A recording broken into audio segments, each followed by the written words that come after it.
Meron ako i-share sa inyo guys tungkol dito sa mga naka NMAX, PCX, Aerox, yung basta yung may ABS na motor o kahit yung di cambio dyan na may ABS. Tuturo ko sa inyo guys or i-share ko sa inyo bakit nga ba nasisira yung ABS o ano ibig sabihin ng ABS at anong purpose ng ABS. Guys, ABS, unahin natin ano ba ibig sabihin itong ABS na to. ABS guys, yung anti-lock braking system. Siyempre yung purpose na guys, para iwas skid, iwas semplang. Napakaganda ng features na to. Safety features na ng mga yan, tuturo na may ABS. Sa mga sasakyan na modelo, meron ng mga ABS yan guys. Para sa mga hard braking, basa na kalsada, pag nagpreno ka, hindi siya naglalak yung gulong.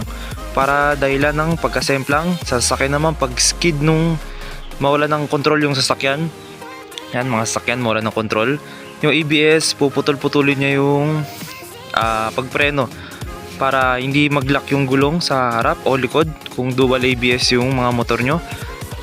Stable yung pagpreno mo pagka hard braking ka guys, diba? Kuwari may nag-stop sa harap mo, yan, bila kang pumreno ng madiin, harap likod o harap lang yung front na ABS lang dyan sa mga Honda, hindi ka masisemplang guys kasi bigla na lang hihinto ng biglaan yung harap mo na gulong, 'di ba? Pero pag may ABS ka, gagana yung module niya. Tapos puputol-putulin niya, maramdaman mo sa lever niya, pumapalag-palag yung lever. Pinuputol-putol niya para dahan-dahang humihinto yung gulong. Tapos safe ka. Pag basa kalsada, may mga video niyan sa Facebook, YouTube kung paano pinagkaiba ng ABS at yung without ABS na mga motor. Yan guys, yun yung purpose ng ABS natin. Safety feature siya. Ayan guys, tuturo ko bakit nga ba nasisira yung mga ABS natin. Yan, sa NMAX issue niya yan. Bakit nga ba nasisira yung ABS? Yan, unang-una guys, ba siya nasisira? Syempre, sa pagpalit natin ng mga brake pads natin. Yan, kasi itong mga brake pads natin na to, itong hose na to, yan, bago makapunta yan doon sa brake master natin sa harap, dadaan muna ng module yan. Kahit yung sa likod, yung hose nun, bali dalawang hose yung putol, dadaan sila sa module. Kaya bali pagpapat ko ng brake pad, syempre maapektuhan din yung module ng ABS natin. Kumpara dun sa walang ABS na motor, itong hose na to yan guys, yan, ito rin yan, connecta agad yan dito sa brake master natin. Ito dadaan pa ng module.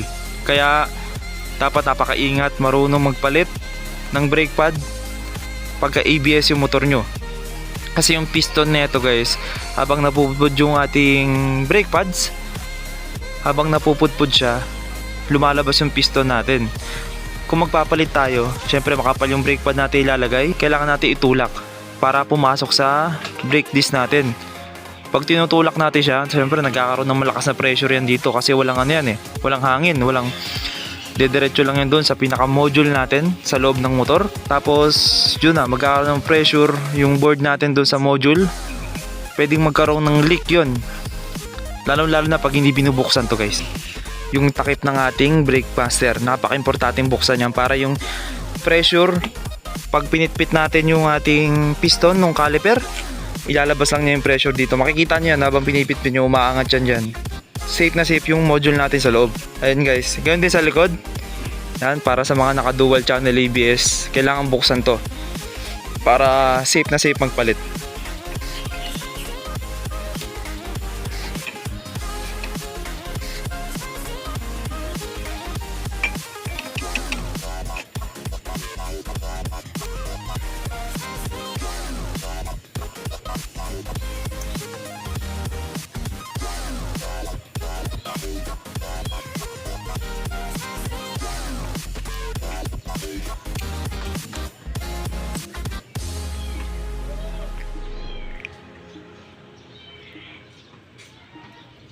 Next naman guys, para dun sa mga maglalagay ng brake fluid o magpa-flashing ng brake fluid guys, ang ABS natin guys, makikita nyo sa takip kung anong dot ang kailangan mong sundin o isalin na brake fluid.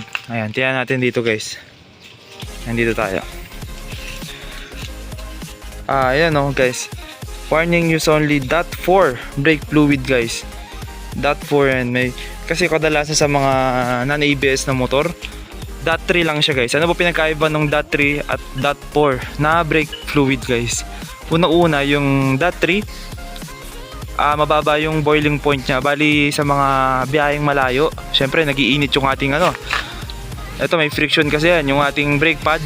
Tsaka itong ating disc, may friction yan. Kaya umaabot hanggang caliper. Yung caliper may laman yung brake fluid. Yan, umiinit yung brake fluid natin sa loob niyan. Hanggang dun yan sa ABS. Pagka yung ating ABS nag-boil yung ating nag-overheat yung ating brake fluid. Yan, pag dot 3 lang, madadama yung board natin. Yun, tsaka hihina yung preno. Pero pag, kasi mainit 'di ba yung brake fluid kasi yung boiling point mababa lang, masusunog yung board natin. Yan. Pero pag naka dot 4 tayo o dot 5 yan, mas mataas. Pwede kayong mag-upgrade pa ng dot 5 para mas mataas yung boiling point. Hindi nagiinit yung brake fluid natin agad. Bali, safe na safe yung module natin yan. Para sa mga magpa-flashing guys dot 4 o dot 5 lang. Pwede kayong magtaas, wag lang kayong magbababa. Para safe na safe. Ganun din siyempre sa likod. Yan, tandaan nyo guys, brake fluid, yan makaka-apekto. Pagpalit ng brake pad, makaka-apekto. May nagtatanong din pala guys, kung nasisira daw ba yung ABS kasi lagi daw nag-activate. Kunwari, itong rider o tayong rider, madalas tayong mag-sudden brakes para mag-activate yung ABS natin. Masisira daw ba lagi yun guys? Para sa akin hindi guys, kasi yun ang purpose niya 'di ba? Basta sundin mo lang yung mga dapat hindi gawin pag mga may ABS yung motor nyo, pag i-maintenance nyo. Ayun guys, kung may kulang pa ako sa nasabi ko kung bakit pwedeng nasisira ABS, pwede kayong mag-comment dyan para magdagdag tayo ng information. At yung sa mga rider natin, maiwasan yung mga maling gawain na nakakasira sa ABS natin. Yan, napakahalaga niyan, safety features yan guys.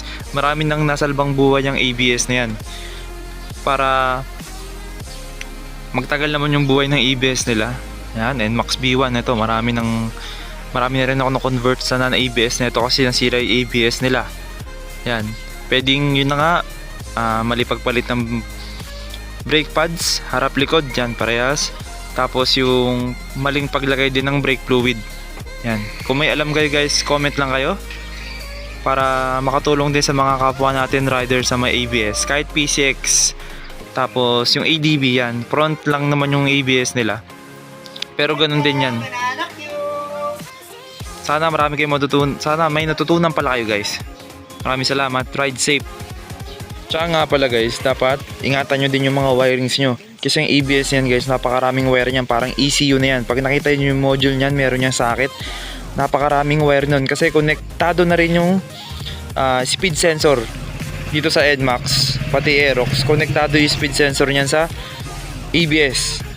Kaya pag nasira ABS nyo, masisira na rin yung speed cable nyo, speed sensor nyo pala, masisira na rin yan guys. Kaya yung wiring sa napakalaga, pag nagkaroon ng tuklap or nabasa or nangat-ngat, matadama yung ABS nyo. May mga na-encounter na ako nito guys, talagang umuusok yung ABS nila kasi nasira nga yung wiring, so nasira na yung ABS, umuusok guys. Bali, napakalas yung usok. Yung pala nanggagaling yung brake fluid, nasusunog niya yung brake fluid, nag-evaporate siya, nasunog siya. Tapos yung pinaka-ABS module niya, ayun, mainit sobra. Talagang may apoy o may spark sa loob. Kaya yung mga brake fluid, sinusunog niya guys. Kasi magkasama yun, may solenoid din tong ABS natin Pagka binuksan nyo yan, meron yan guys.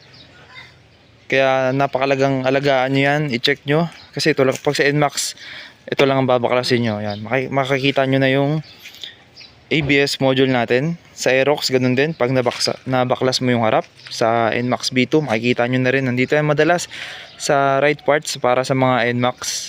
Yung ABS module, doon nakalagay yun. Kaya maganda i-check nyo rin yung wirings kung may ngat-ngat.